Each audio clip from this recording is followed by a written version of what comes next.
Bonjour, c'est Rebecca. Bienvenue dans ce 63e épisode d'Histoire pour les grandes personnes.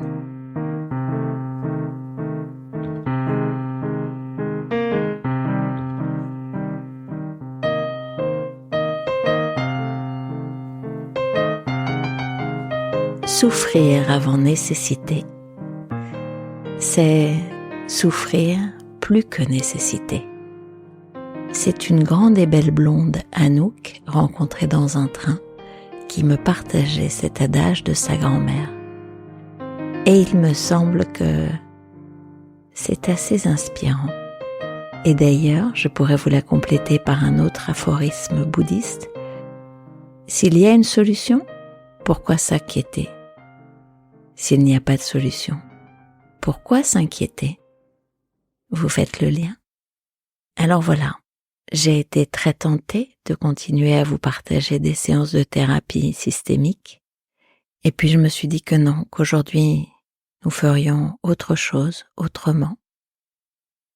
J'étais bien tentée par l'idée de vous partager une histoire en lien avec la violence, parce que celle que je vois, que je vis, que vous voyez probablement et que vous vivez également, est effrayante et qu'il m'aurait paru intéressant de trouver un espace où la déplier en douceur. Mais justement, j'ai choisi de rester dans un espace de douceur, de lenteur et d'humanité. Alors, je vais vous partager deux petites histoires. Enfin, histoires pas tout à fait. En tout cas, deux textes qui m'ont été envoyés par mon amie Christiane, que je remercie. La première histoire pourrait beaucoup plaire à une Isabelle Wébé qui me partageait sa peur du temps gâché et sa préoccupation constante de toujours l'optimiser. Il s'agit d'un poème. Tiens d'ailleurs, en fait, je vais vous lire deux poèmes aujourd'hui. Mais écoutez, ne partez pas, ça change et c'est pas plus mal. Petit poème porte-bonheur. Il y a un peu de redondance, laissez-vous porter par la mélodie. Pour apprendre la valeur d'une année, demande à l'étudiant qui a raté un examen. Pour apprendre la valeur d'un mois, demande à la mère qui a mis un enfant au monde trop tôt. Pour apprendre la valeur d'une semaine, demande à l'éditeur d'un journal hebdomadaire. Pour apprendre la valeur d'une heure, demande aux fiancés qui attendent de se revoir. Pour apprendre la valeur d'une minute, demande à celui qui a raté son train, son bus ou son avion. Pour apprendre la valeur d'une seconde, demande à celui qui a perdu quelqu'un dans un accident. Pour apprendre la valeur d'une milliseconde, demande à celui qui a gagné une médaille d'argent au JO. Le temps n'attend personne. Rassemble chaque instant qu'il te reste et il sera de grande valeur. Partage-le avec une personne de choix et il deviendra encore plus précieux. Le second texte est une déclaration.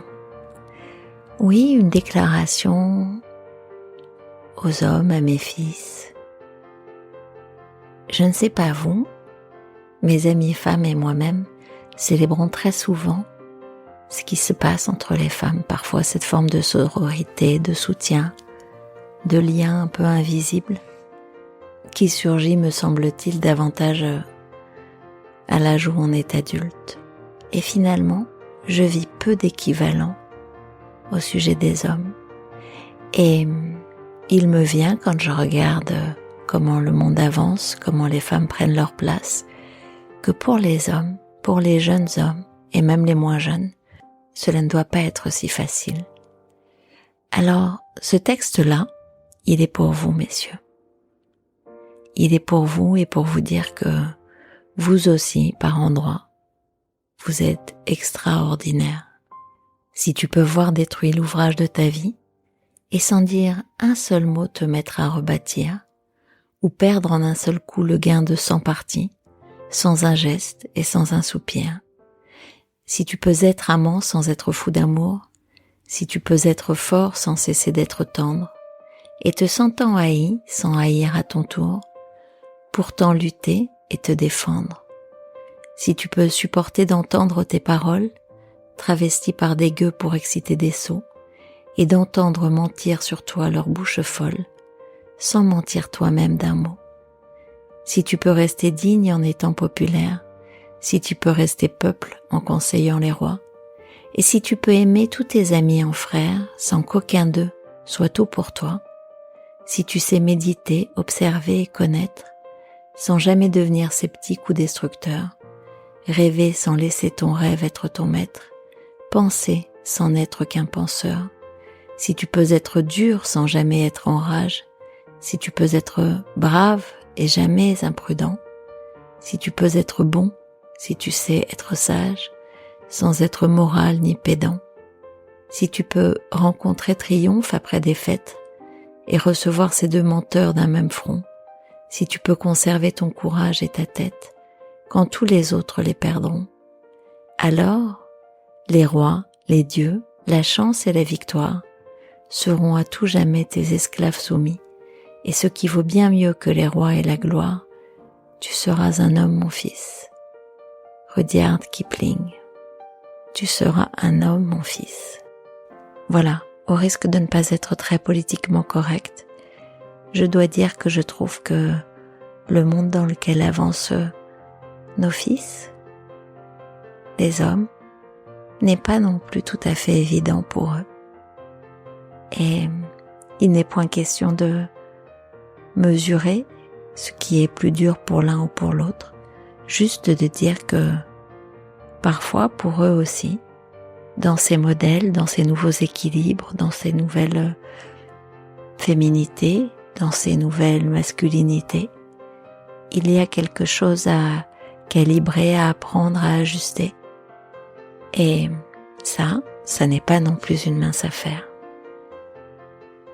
D'ailleurs, si je reliais le poème que je viens de vous lire à ce que je vis professionnellement en accompagnement, je pourrais m'interroger sur ce qu'on leur a appris, enfants, de comment vivre leurs émotions, comment avoir droit d'être triste, d'être touché, de frissonner, d'être sensible quand on est un garçon. Et comment on fait dans la vie de tous les jours, dans le travail, pour vivre avec sa sensibilité quand on est un garçon? Eh bien, ça n'est pas une mince affaire. Et sans doute est-ce pour cela que récemment, j'ai vu quelques hommes pleurer, des jeunes et des beaucoup moins jeunes, submergés, touchés, sans savoir quoi faire de ce qui les traversait. Parce qu'ils n'ont pas appris, parce que les garçons ça ne pleure pas. Eh bien si, vous pouvez pleurer, messieurs. Vous n'en êtes pas moins des hommes, et vous n'en êtes pas moins admirables. On en a terminé pour aujourd'hui. On se retrouve dans une quinzaine. Vous le savez, si vous avez envie de réfléchir, travailler un sujet, vous pouvez me contacter sur le lien dans le descriptif de cet épisode.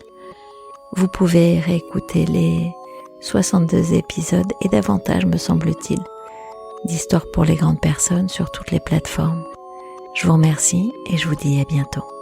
Au revoir.